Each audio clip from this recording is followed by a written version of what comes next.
El día de hoy vamos a hablar acerca del joven rico, pero vamos a analizar el texto y para ello vamos a verlo. Mateo, Marcos y Lucas se conocen como los evangelios sinópticos. Entonces vamos a ver esta historia en los tres evangelios a la misma vez para considerar tal vez lo que uno menciona y otro no lo menciona. ¿Ok? Voy a leerla en Marcos, pero vamos a usar los tres. Marcos capítulo 10 versículo 17 dice así: cuando salía para continuar su camino, un hombre vino corriendo y se puso de rodillas delante de él y le preguntó: Maestro bueno, ¿qué haré para obtener la vida eterna? Jesús le dijo: ¿por qué me llamas bueno? Sino solo uno es bueno, Dios. Tú conoces los mandamientos: no cometerás homicidio, no cometerás adulterio, no robes, no des falso testimonio, no defraudes, honra a tu padre y a tu madre. Pero él le dijo: Maestro, todo esto he guardado desde mi juventud. Y cuando leemos el mismo versículo en Mateo, no solamente dice todo esto he guardado desde mi juventud, que hace una pregunta, sino que él hace una pregunta y dice: ¿qué más me falta? ¿Qué más me falta? Seguimos leyendo, el verso 21 dice: entonces al mirarlo Jesús le amó y le dijo: una cosa te falta, anda, vende todo lo que tienes y dalo a los pobres y tendrás tesoros en el cielo, y ven y sígueme. Pero él, abatido por esta palabra, se fue triste porque tenía muchas posesiones. Entonces Jesús, mirando alrededor, dijo a sus discípulos: cuán difícilmente entrarán en el reino de Dios los que tienen riquezas. Le pedí a Isaac que de última hora que sacara una fotografía. Estuve estudiando esto en un libro que presenta los evangelios sinópticos, o sea, los tres a la vez, los que se parecen. Entonces vamos a estar considerando, híjole, no sé si lo alcancen a ver ahí, pero vamos a estarlo considerando lo más grande posible. Ok. Quiero que vean conmigo primeramente lo siguiente. Esta historia es muy interesante porque nos enseña varias cosas que son importantes. Si podríamos decir cuál fue el mensaje central de Jesús, ¿cuál sería el mensaje central? ¿Cuál es el mensaje central en Juan 3:16? ¿Qué es? La vida eterna. La vida eterna. Y curiosamente aquí vemos un pasaje donde alguien viene y pregunta por el tema central de Jesús. Jesús usa parábolas, usa discursos, usa ejemplos para llevarlos al mensaje de la vida eterna. Y aquí Jesús ni siquiera tiene que usar ninguna ilustración, sino que alguien viene corriendo para preguntarle al Señor sobre un tema que es como cuando, no sé si hay un tema que te preguntan y dices: ándale, de esto quería hablarte. Yo creo que Jesús pudo experimentar lo mismo. Y me llama la atención cómo ocurre esto. Algunos dicen que este joven era José de Arimatea, pero es una especulación nada más. Porque aunque Lucas dice que era un principal, si ustedes se fijan en Lucas 18, dice que era un principal, ahí está en amarillo, un principal, pero Mateo dice en el versículo 22, aquí está, Mateo dice que era un joven. Entonces, para ser José de Arimatea no sería posible, porque para ser miembro del Sanedrín tendría que ser alguien de edad mayor. Entonces, de tal manera que si era un joven, entonces no podía ser un anciano de la ciudad, un anciano de la nación. Era un tipo de principal, posiblemente era una persona del gobierno, pero no era José de Arimatea.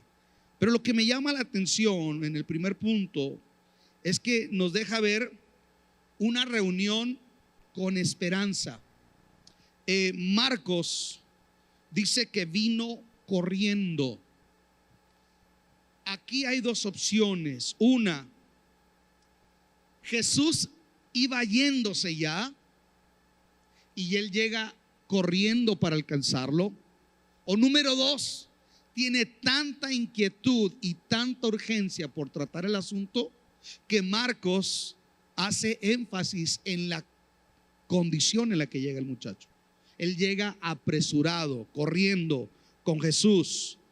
Y Marcos también dice que se pone de rodillas, que se postra, se pone de rodillas, hace un acto de reverencia.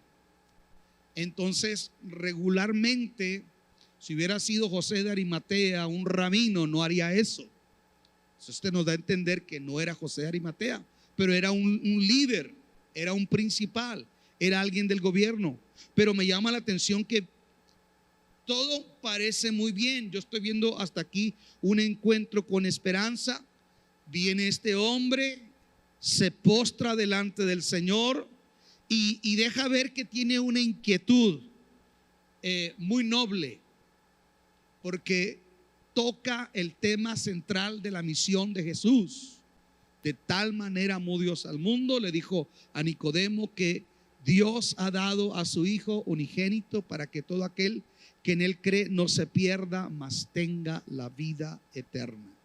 Escuchen, es muy importante cuando escuchamos el tema vida eterna en los evangelios sinópticos, a diferencia de Juan, porque en el evangelio de Mateo, Marcos y Lucas, la manera en que aparece la vida eterna es como algo que va a venir después. Pero en Juan, vida eterna no solamente es vida que va a venir después, sino es calidad de vida también hoy, porque el evangelio de Juan se escribe mucho después, posiblemente en el año 90, y Jesús no ha venido. Ya murió Pedro, ya murió Juan, y Jesús todavía no ha venido. Pero Mateo, Marcos y Lucas presentan la vida eterna como algo que va a venir. Y me llama la atención que aquí comienza una conversación muy importante. Yo quisiera que mucha gente me preguntara cómo pudieran ellos entrar o heredar la vida eterna. Ahora vamos a entender esto en el contexto en que ocurre. Estamos hablando que Jesús no ha muerto todavía. Estamos hablando que ellos están regidos por la ley y por las obras de la ley. Entonces, aquí, vida eterna, lo que se está refiriendo es cómo puedo tener yo una plena y permanente comunión con Dios. ¿Qué tengo que hacer? El concepto fariseo se basa en las obras. Tiene que hacer algo. ¿Estamos aquí? Por eso cuando Pablo batalla con los Gálatas, batalla con gente que tiene la mente farisea, la mente de los judaizantes, que tenían que hacer las obras de la ley para agradar o para ganar a Dios. Él le pregunta en el contexto judío de las obras: yo tengo que hacer algo para heredar, para tener acceso a la vida eterna. ¿Qué tengo que hacer? Pero antes de eso, yo encuentro que la manera en que se introduce este muchacho, se postra, hace un acto de reverencia y luego dice algo: maestro bueno. Maestro bueno, ¿qué tengo que hacer para heredar la vida eterna? Y este primer punto me llama a mí la atención, porque lo que está diciendo es cierto. Jesús es maestro y Jesús es bueno. ¿Cierto? Es cierto eso. Jesús es maestro y Jesús es bueno. Pero aquí hay algo que a nosotros nos tiene que hacer pensar. Dios es digno de alabanza, ¿sí o no? Les hago esta pregunta: ¿Dios es digno de alabanza, sí o no? ¿Cuántos lo creen? Levanten su mano. ¿Cuántos creen que Dios es digno de alabanza? Ok. ¿Por qué alabarías tú a Dios, Jonathan? ¿Por qué tú alabarías a Dios? Por sus bondades, por su amor. Ok. Dios es digno de la alabanza. Hago un paréntesis aquí. Entonces, ¿por qué no lo alaban? Si Dios es digno de alabanza, ¿por qué muchos de ustedes no lo alaban? La Biblia dice: solamente hay un tipo de persona que no lo alaba: los que no son salvos y los muertos. Dice el Seol: los muertos no te adorarán. Y una persona que no ha experimentado a Dios, pues entiende, no realiza, no entiende la obra de Jesús, por consecuencia no lo ha experimentado. Entonces yo no le puedo pedir a alguien que adore si esa persona no ha sido salva, porque un salvo tiene conciencia de quién es Jesús, lo que Él ha hecho por tu vida y la condición que tú estás delante del Señor. Entonces, si tú eres salvo, tú adoras, tú alabas. Si tú no alabas, una de dos: o no eres salvo, o si eres salvo, estás medio muerto. Escuchen esto: Él está haciendo hasta aquí todo lo correcto, está alabando a Dios, maestro bueno. Pero la manera en que Jesús responde me llama todavía mucho más la atención, porque así como Él es digno de que todos le alaben, de que todos le adoren, escuchen, también Él considera mucho cómo adoramos al Señor. Déjeme le digo una cosa: así como Él es digno que le adoren, a Él no le gusta la alabanza a la ligera. Yo dije: a Él no le gusta la alabanza a la ligera. Yo no sé a usted, pero a mí no me cae la gente que es aduladora. No me gusta cuando alguien me elogia sin conocerme. ¿Estamos aquí? O sea, si alguien no me conoce y me elogia demasiado, bueno, una cosa es el respeto, pero otra cosa es elogiarme demasiado. Yo digo: espérate, no me conoces, no soy tan bueno como tú dices. Pregúntale a mi esposa, tengo muchos defectos. Pregúntale a mis hijos, los que viven conmigo, no soy como me ponen. A Dios no le gusta que nosotros le adoremos a la ligera. El problema de muchos de nosotros el día de hoy es que adoramos a Dios a la ligera. Y otros ni lo adoramos. Y los que lo adoramos, a veces lo adoramos a la ligera. ¿Por qué me llamas bueno? No está queriendo decir que Jesús no es bueno.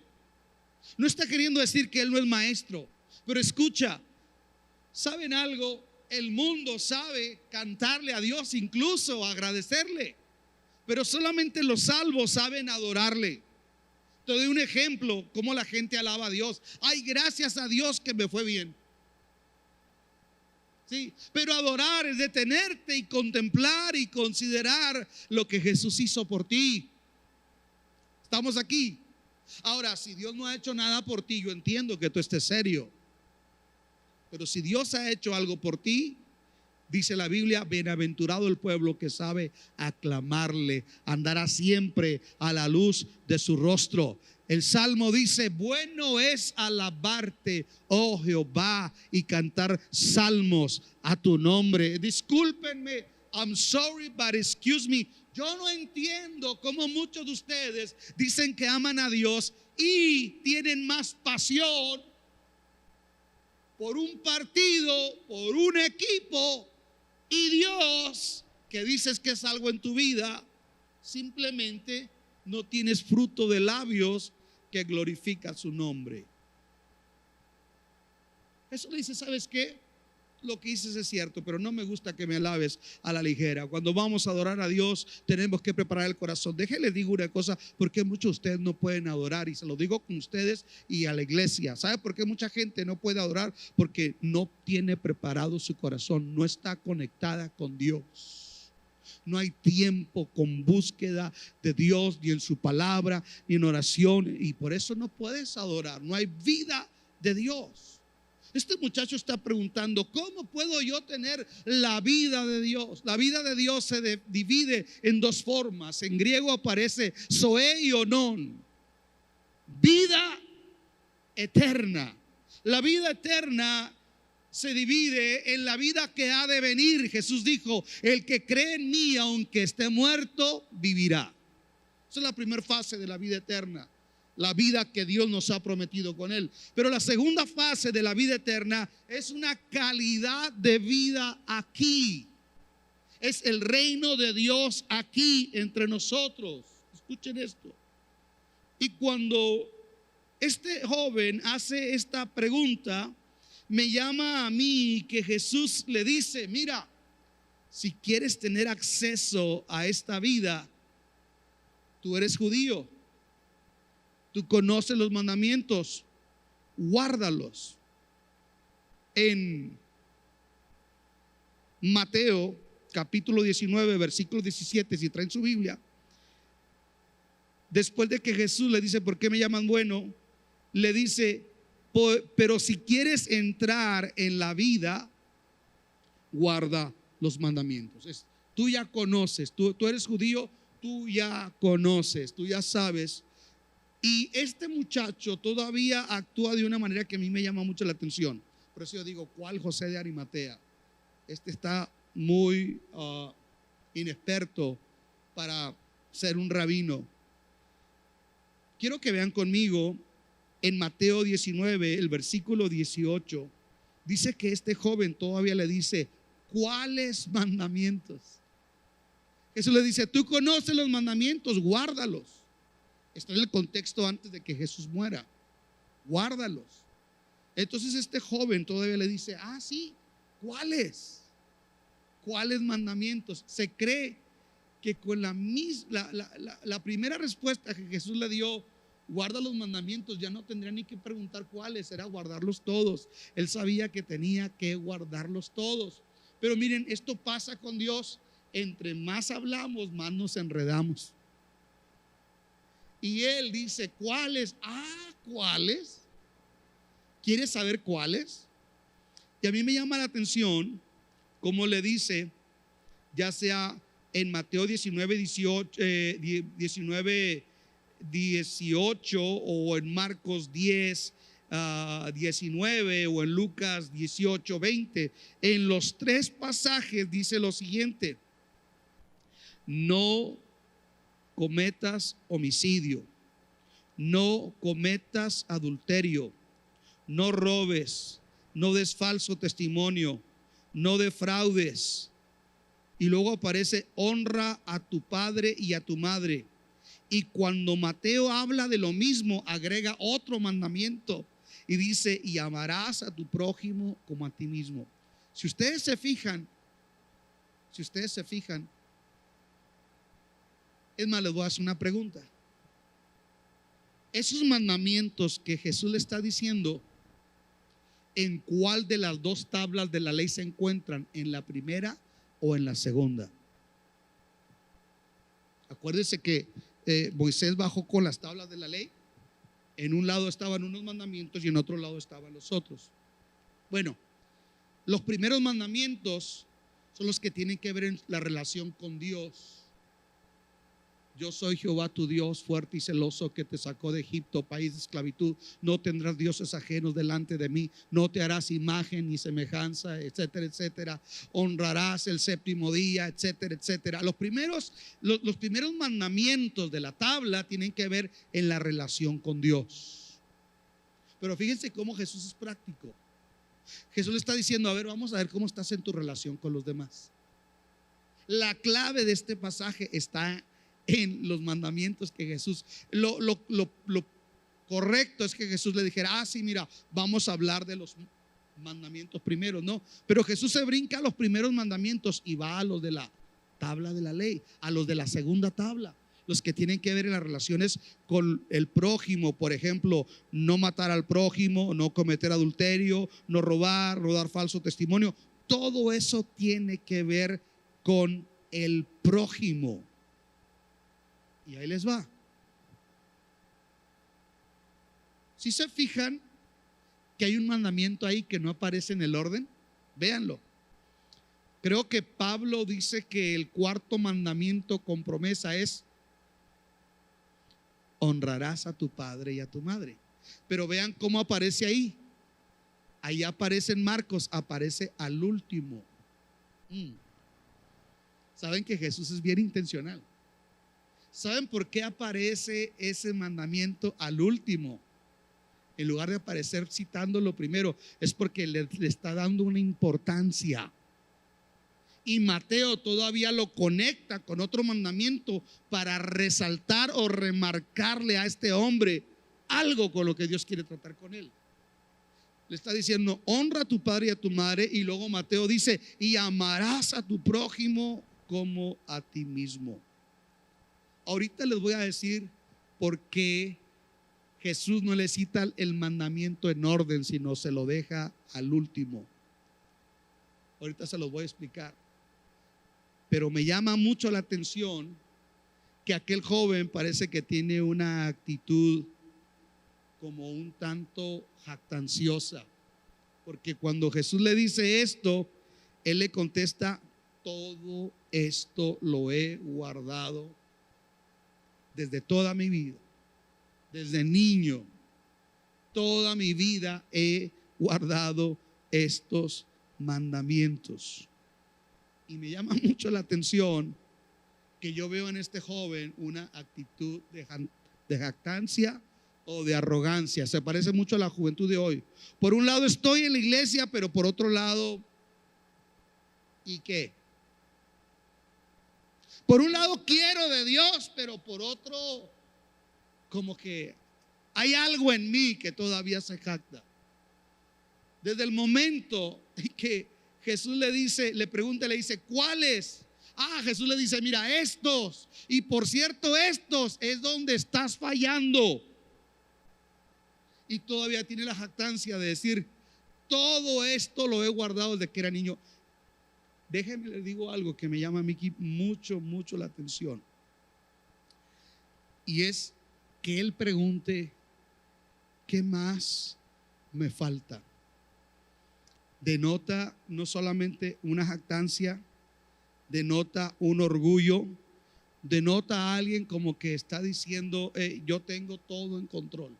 O sea, lo que falte, mira, aquí rápido, estoy listo para responder. Pero me llama la atención cómo Jesús trata con él. Dice Marcos que mirándole fijamente, Jesús le amó. Ahora deténganse. Marcos es el evangelio que no se toma tiempo para hablar de esos detalles. Marcos no habla tanto de los sentimientos de Jesús, pero aquí Marcos está enfatizando eso: mirándole lo amó. Y si dice ahí mirándole le amó, es porque quiere hacernos un énfasis. Y este sería el énfasis. Perdón. ¿Cómo nos mira Jesús cuando estamos bien chiflados? ¿Cómo nos mira Jesús cuando creemos que estamos y realmente no estamos en Él? ¿Cómo nos mira Jesús cuando estamos más chuecos de lo que nos imaginamos? ¿Cómo nos mira Jesús cuando tenemos una apariencia de piedad, pero por dentro estamos reprobados en nuestro corazón? ¿Cómo nos mira Jesús? No nos mira con rechazo, nos mira con amor. ¿Cómo nos mira? Mirándole le amó. ¿Saben por qué estoy tosiendo? Porque está prendido ese aire. A ver si ahorita alguien lo apaga, por favor. Mirándole le amó. Muchachos, ahorita el Señor con él todavía no le está sacando. Dios es así. Mire, está hablando con la samaritana y la samaritana le está dando vueltas. Y cuando tú le das vueltas al Señor, Él te lleva por ahí. Pero entre más vueltas le das, cuando te va a dar la confrontación va a ser más fuerte. Ahorita vamos a saber por qué el Señor les quitó los mandamientos en ese orden y le hizo énfasis en mostrarle el último. Ahorita vamos a saber, gracias, ahorita vamos a saber por qué Jesús lo amó. Me llama la atención que cuando este muchacho dice, ¿qué más me falta? Está diciendo, ¿a poco habrá algo todavía en lo que yo no estoy agradando a Dios? ¿A poco habrá algo todavía que me falte a mí? Y me llama la atención en Mateo cómo le contesta Jesús.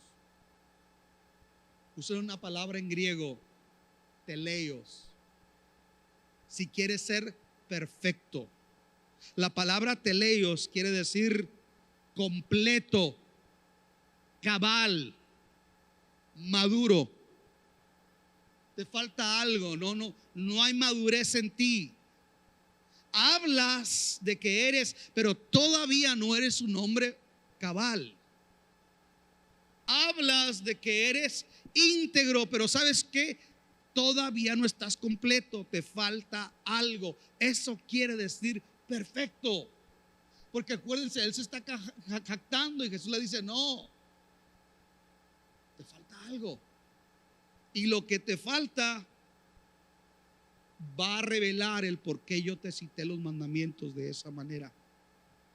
La respuesta de Jesús es, anda, vende todo lo que tienes, repártelo a los pobres, entonces vas a tener tesoro en el cielo y ven y sígueme. Escuchen esto. Se cree que la razón por la cual Jesús mete el cuarto mandamiento como si fuera el décimo, al último, lo deja para el último, no es porque no esté respetando el orden de ellos, sino lo está alterando porque quiere dejarle claro a él. Se cree que el joven rico amaba tanto las riquezas, escuchen esto, que aún a sus padres los tenía olvidados en sus necesidades. Entonces le está diciendo a Dios, espérate, tú te jactas de que eres, pero te voy a decir una cosa, en realidad ni siquiera eres lo que tú dices, porque si vamos al primer mandamiento, no tendrás dioses ajenos delante de mí. Tú tienes un Dios y ese Dios son tus riquezas. Entonces, en el contexto que se escribe esto, el Dios de las riquezas es el Dios llamado Mamón. Ni siquiera está cumpliendo con el primer mandamiento que tiene que ver con Dios. Pero el Señor le dice, pero mira, te voy a llevar al terreno de la práctica. Y en el terreno de la práctica, tú tienes un problema en tu relación con los demás. Y es tan tremendo el problema que tienes en tu relación con los demás, porque déjate digo, donde se va a modelar realmente que tenemos la vida eterna, donde se va a modelar realmente que tenemos al Señor, donde se va a apreciar, ¿sabes qué? Es en las relaciones con los demás. Ahí se sabe. Ahí se sabe realmente si Cristo está o no está en nuestro corazón. Mire, podemos decir misa, podemos decir circo, maroma y teatro, pero en tu relación con los demás se va a saber si Cristo está o no está en tu corazón. Los judíos practicaban un tipo de ofrenda que no era bíblica y era el corbán. Fue una ley añadida, un mandamiento añadido. Y Jesús censuró a los judíos porque dijera uno, porque decía, ustedes dicen que lo que le van a dar a su padre o a su madre no se lo dan porque esa es su única ofrenda que tienen para consagrarla a Dios. Se llamaba corbán. Dios le dice, con ese mandamiento que yo no lo mandé, que lo establecieron hombres, ustedes están violentando, invalidando la ley de Dios con mandamientos de hombres. Se cree que aquel muchacho, dicho de otra manera, tenía una forma de servir a Dios a su manera. Lo que está confrontando Jesús aquí es alguien que le ama, que le sirve al grado de postrarse, de reverenciarlo, incluso de alabarlo, pero a su manera. Porque en su vida práctica está dejando ver que tiene a sus padres olvidados. Por eso Mateo no solamente dice honrarás a tu padre y a tu madre, sino que le dice y amarás a tu prójimo como a ti mismo. ¿Cómo están tus relaciones con tus semejantes? ¿Cómo está tu relación? Porque escuchen esto, la relación que tú y yo tenemos con Dios se va a traducir en cómo nos relacionamos con los demás. A veces nos jactamos de una espiritualidad, incluso que hasta nos jactamos de una escuela teológica. No, yo creo así. Déjenme les digo una cosa. A mí no me digas lo que crees, a mí modélame. A mí no me digas lo que tú crees, a mí modélame a Jesús. No va a impactar al mundo que yo le diga yo creo esto. No, va a impactar al mundo cuando yo le muestro al mundo al Cristo que yo creo. Pablo dice, ya no vivo yo, ahora Cristo vive en mí, y lo que vivo en la carne lo vivo en la fe del Hijo de Dios. Cuando Jesús le dice esto, entonces ve y vende todo lo que tienes. Y sabes una cosa, como dices que te faltará algo, ve y dáselo a los pobres. Entre los pobres, le está diciendo Jesús a este muchacho, están tus padres. Has hecho del dinero tu Dios. Donde está tu tesoro, ahí va a estar tu corazón. Eres un idólatra, le está diciendo Jesús. Ni siquiera el primer mandamiento cumples. Has hecho del dinero algo que controla tu vida. El dinero está por encima de todo. Y como yo sé lo que hay dentro de tu corazón, Jesús, miren, Jesús toca el dedo en la llaga. Y Él sabe en qué área Dios necesita confrontarnos. Jesús no le pide el dinero para Él. Anda, véndelo y repárteselo a los pobres. Y cuando hayas hecho eso, entonces ven y sígueme. Wow. ¿Sabe qué le está diciendo Jesús? Así como estás ahorita, ni siquiera me interesa que me sigas. Ahorita como estás así, me estorbas. Yo encuentro que Jesús está llevando al joven rico a un callejón sin salida, de tal manera que él rectifique y se replantee en su vida. Escúchenme, repito, la palabra vida eterna era el camino que lleva a Dios en este contexto. Entonces Jesús le dice, cuando hayas hecho eso, entonces vienes y ¿qué? Y me sigues en el camino que lleva a Dios. ¿Saben que no siempre la palabra de Dios nos hace brincar y bailar de gusto y danzar? La palabra de Dios surge dos efectos. Una, o te da alegría o te produce tristeza. Hello. Dice, pero él abatido por esta palabra. Yo no sé cuántos de aquí pueden ser sinceros. ¿Habrá una vez que algo que Dios te habló, que leíste, te ha quitado el sueño? ¿A nadie? Yo creo que nomás a mí. ¿Habrá alguna vez que Dios te haya hablado y lo que te habló está fuerte y tú dices, no, el Señor reprenda al diablo, no es para mí? A mí hubo ocasión que Dios me dijo, regala ese carro. O Dios me dijo, da esto de lo nuevo. ¿Aló? O haz esto. Y se nos va el sueño. Porque hay una palabra de Dios que te inquieta. Hay una palabra de Dios que te va a sacar de tu zona de confort. Hay una palabra de Dios que te va a desafiar. Escuchen esto. Dios te va a desafiar. Y aquí Dios lo está desafiando. Es un gran desafío. Anda, vende todo lo que tienes, repártelo a los pobres, entonces ven y sígueme. Pero dice, esa palabra que Jesús le dijo, lo abatió. Y en el griego, esa palabra abatir quiere decir quitarle el brillo, ponerlo sombrío. Se le fue el gozo. Su rostro palideció, se puso triste, y dice, la razón que se puso triste es porque tenía muchas posesiones. Tenía muchas posesiones.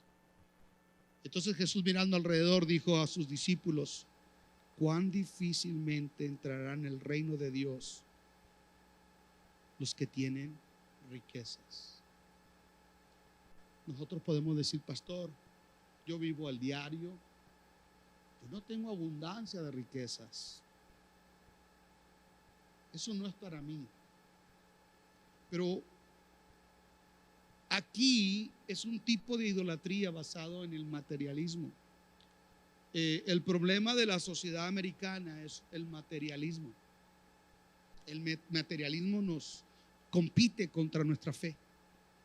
Y tú no necesitas ser el más que tiene una riqueza acumulada para tener un problema con respecto a esto. Saben que está comprobado, escuchen esto, está comprobado que nuestra actitud frente al dinero refleja nuestra actitud con respecto a Dios.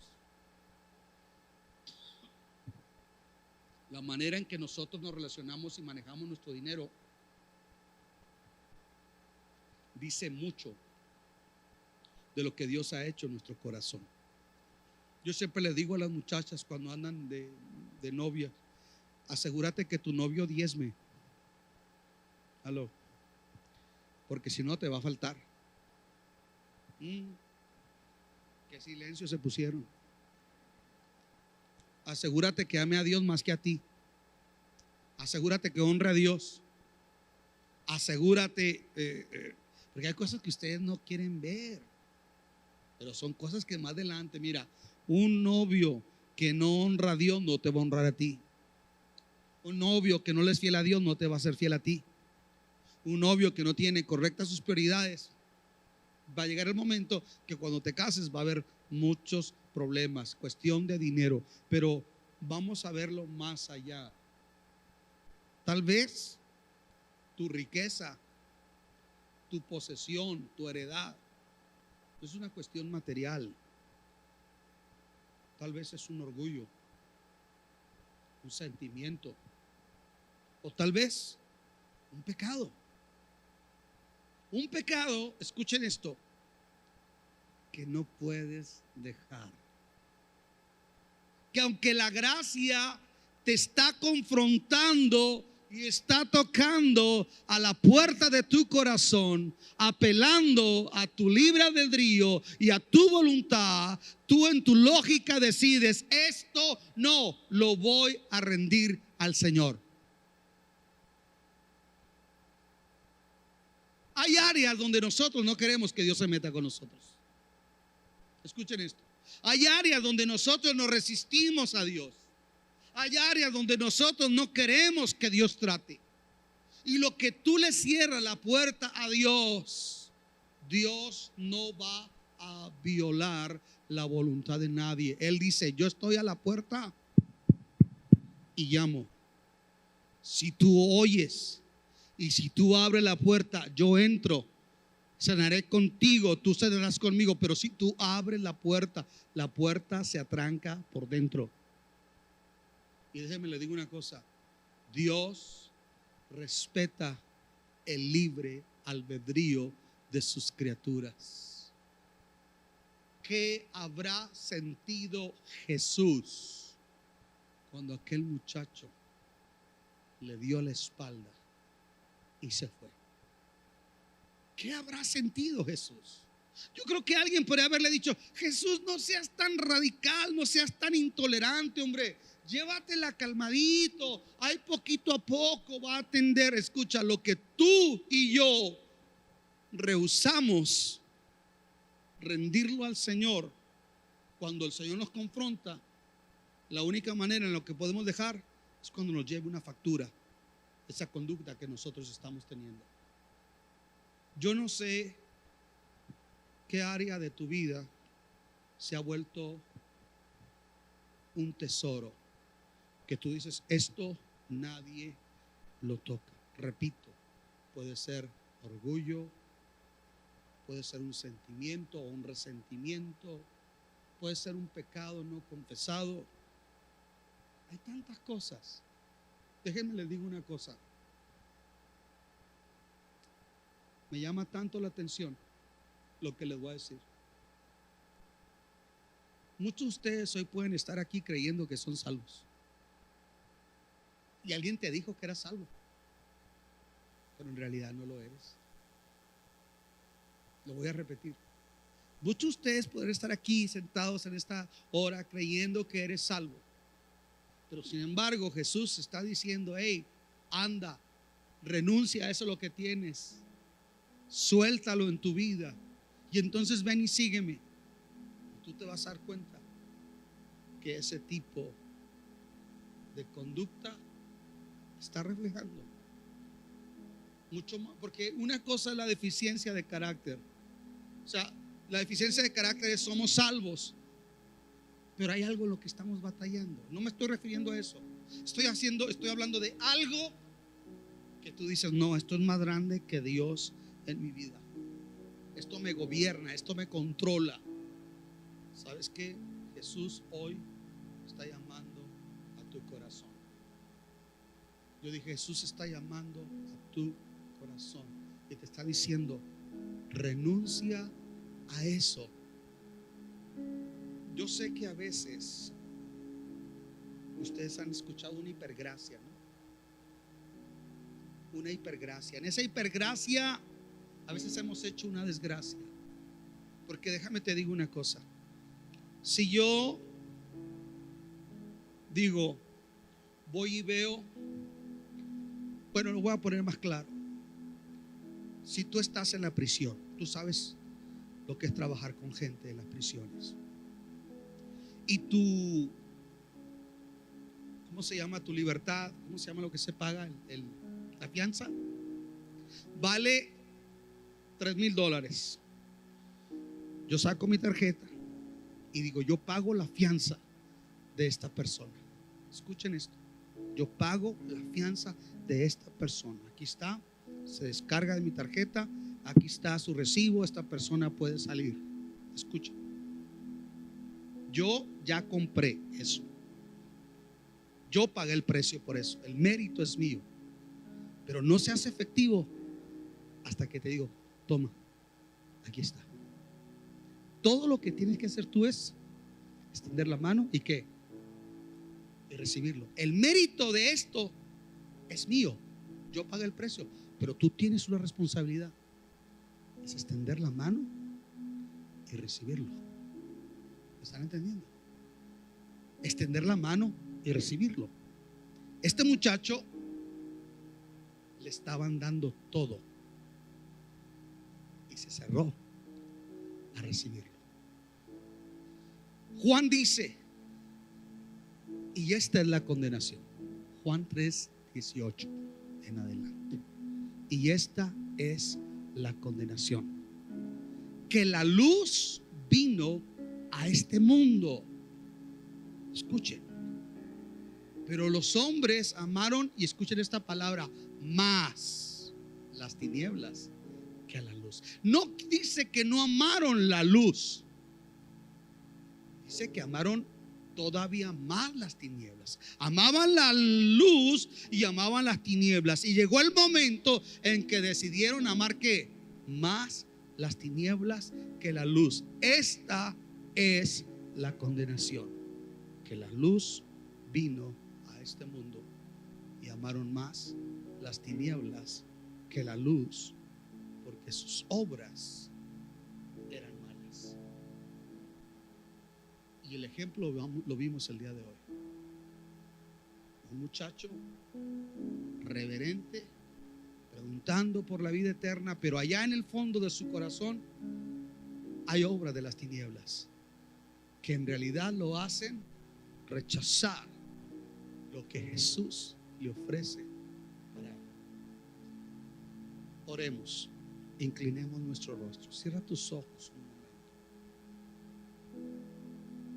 Cierra tus ojos un momento.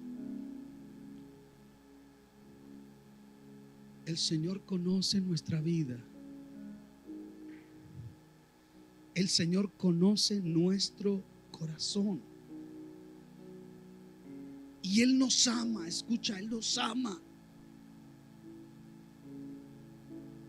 No importa lo que hayas hecho o lo que estés haciendo, Él te sigue amando, eso no cambia.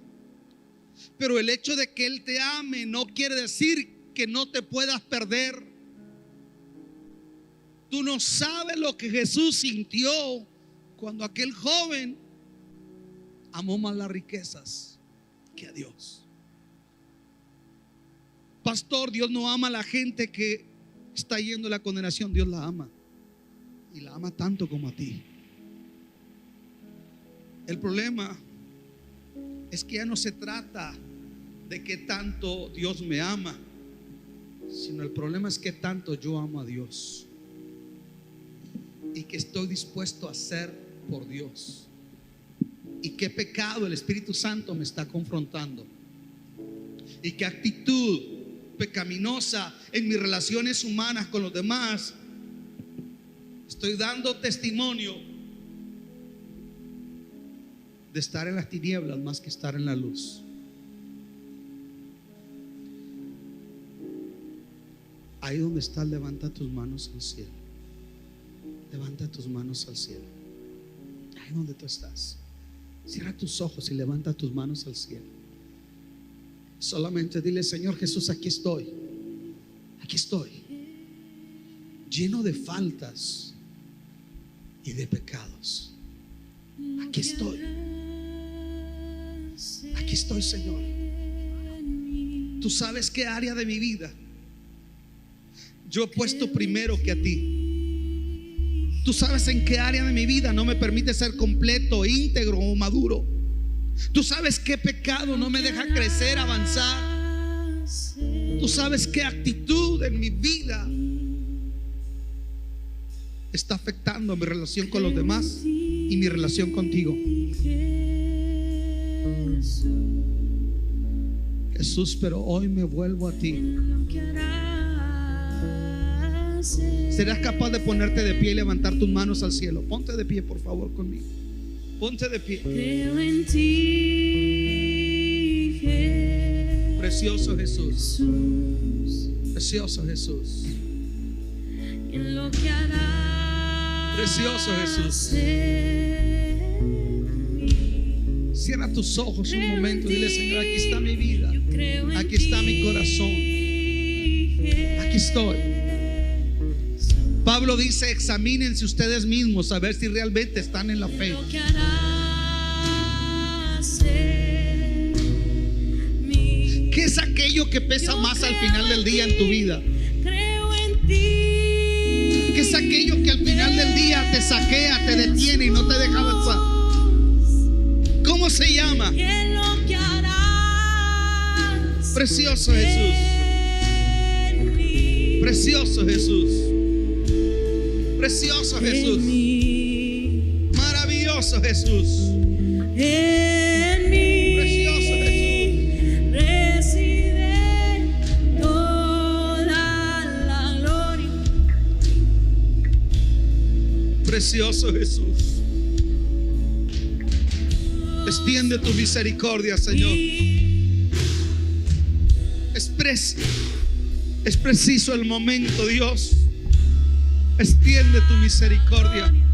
Reside toda la Es preciosa tu honra. misericordia, Jesús. Precioso Hijo de Dios, recibe Precioso Jesús. toda la gloria, Ten misericordia. toda la honra. Precioso Jesús. Precioso Jesús. Hijo de Hay pecados que no solamente nos alejan de Dios, que afectan nuestra relación con otros. La fornicación no afecta a mi relación solamente con Dios, afecto la conducta de otro, afecto mi relación. El odio me hace separarme de los demás, el orgullo me hace rechazar a otros. Vamos a orar. Señor Jesús, el día de hoy venimos ante ti, reconociendo nuestra necesidad de ti. ¿Quién era aquel joven para decirte cuáles? ¿Quién era aquel joven para decirte todo esto lo he guardado? Tú revelaste lo que había en su corazón. Señor, aquí están nuestros corazones, aquí están nuestras vidas, aquí estamos, Señor. Perdónanos por todo pecado y ofensa. Perdónanos por toda jactancia, Señor. Perdónanos, Señor, porque a veces actuamos como si tú nos necesitaras a nosotros y no como si nosotros te necesitáramos a ti. A veces anteponemos todo lo que hemos hecho. Oh, yo hago esto en la iglesia, yo sé esto, yo creo esto. Pero lo que hacemos no da testimonio que estemos en la luz, ni que somos hijos tuyos. Señor Jesús, el día de hoy rendimos toda conducta. Repite conmigo: en el nombre de Jesús, rindo toda conducta pecaminosa que me aparta de ti y que me aparta de otros. Hoy, Señor, renuncio al pecado, renuncio a la maldad y me abrazo de ti, Jesús. Crea en mí, oh Dios, un corazón limpio. Renueva un espíritu recto dentro de mí. Señor, extiende tu mano, extiende tu misericordia, extiende tu preciosa gracia, Jesús, sobre nosotros. Límpianos, lávanos más y más de toda maldad. Límpianos de todo pecado, Jesús. Extiende tu mano, Jesús, sobre nosotros. Levanta tus manos y dile: Espíritu Santo, lléname de ti. Lléname de ti. Lléname de ti. Lléname de ti. Permíteme vivir la vida en el Espíritu. Precioso Jesús. Precioso. Precioso Jesús. Maravilloso.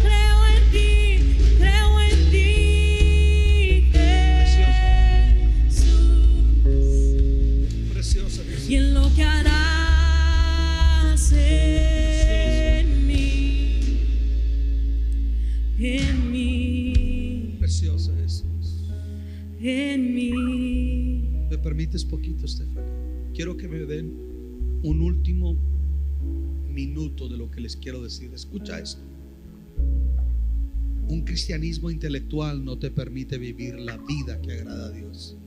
Dicho de otra manera, no es por lo que tú conoces que tú puedes vivir la vida que agrada a Dios. Tú vives la vida en santidad cuando tú rindes al Señor todo en tu ser. Y cuando tú permites que el Espíritu, que es más santo que el tuyo, que es el Espíritu Santo, venga a controlar y gobernar tu vida. Un cristianismo intelectual, todo lo que produce es una vida muerta, una vida religiosa. Pero un cristianismo donde nosotros le decimos: Señor, que ya no viva yo, que viva Cristo en mí. Y eso solamente ocurre cuando estoy dispuesto de llevar a la cruz todo aquello que me estorba y que me despojo de todo peso y de todo pecado que me asedia, para que yo pueda correr con libertad la carrera que hemos sido llamados a correr. Les doy un consejo, muchachos: busquen a Dios. Yo dije: busquen a Dios. Si tú buscas a Dios, tú te sostienes. Escucha, les voy a hablar como pastor. Usted sabe cuánto leo yo, y no por leer soy santo, no por escuchar lecciones venzo el pecado. Encuentro que en mí hay una ley vendida hacia el pecado. vieja naturaleza. Y esa vieja naturaleza solamente se doma cuando yo voy a la cruz en humildad y le digo: Señor, lléname de ti, lléname de ti. Necesitamos, muchachos, ser llenos del Espíritu Santo. Necesitamos experimentar el poder de Dios. Déjenme les digo una cosa: ¿cuántos de ustedes han experimentado el bautismo en el Espíritu Santo?